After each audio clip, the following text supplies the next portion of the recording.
Hej, jeg hedder Søren Brostrøm, og jeg er direktør for Sundhedsstyrelsen, og jeg vil gerne sige en kæmpe stor tak til alle jer bydelsmødre og BABA-frivillige for den kæmpe flotte indsats, som I yder i jeres lokale områder. Så mange tak for det, og tak for året, der er gået. I hjælper med, at vi kommer igennem epidemien. I sørger for, at mennesker i jeres lokalområder får information om Sundhedsstyrelsens anbefalinger, om smitteforebyggelse og om vaccinationer. Og det, at I gør jeres arbejde, det giver tillid til, at det, som vi siger inden for Sundhedsstyrelsen, det er vigtigt og det er rigtigt. Nu er vi desværre igen i en svær tid her i Danmark og i resten af verden. Der er en ny variant, der har ramt os. Det er vinter, vi rykker tættere sammen, og smitten stiger i det danske samfund. Og så kommer så den her nye variant, som vi ikke havde regnet med, men som vi desværre er nødt til at vende os til. Omikron hedder den, og den smitter mere. Derfor er det helt afgørende, nu når vi skal igennem endnu en vinter med corona, at vi alle sammen står sammen, og at vi hjælper hinanden, så vi kan komme så godt som muligt igennem de næste måneder, uanset hvor vi er i det danske samfund. Det vigtigste våben, det allervigtigste våben, vi har i kampen mod covid-19, det er vaccinerne. Rigtig mange i Danmark er allerede vaccineret. 4,8 millioner har fået første stik. 2,3 millioner har fået tredje stik. Det er helt fantastisk. Men der er stadigvæk flere, der skal vaccineres. Det er vaccinerne, der hjælper os igennem vinteren. For alle de mennesker, der har fået 2 stik, der har rigtig mange fået invitation til tredje stik, og det er rigtig vigtigt, at vi alle sammen tager det tredje stik så hurtigt som muligt.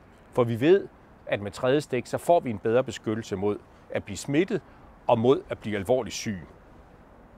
Jeg håber, at I BABA-frivillige og bydelsmødre vil hjælpe med at få så mange af jeres familie, blandt jeres venner, naboer, omgangskreds, ude i jeres lokalmiljøer til at bestille tid og komme ned og få vaccinen. Også hvis der er nogen, der skal have lidt hjælp til det. Der er mange muligheder for at blive vaccineret. Der er vaccinecentre, både store og små. Man kan også gå ned til de praktiserende læger og på apotekerne og få vaccinerne. Nogle steder kan der godt være lidt kø, men vi arbejder benhårdt på, at der hele tiden kommer nye ledige vaccinetider. Det vigtigste er, når man skal ned og vaccineres, det er godt humør, tålmodighed, og så skal det nok gå.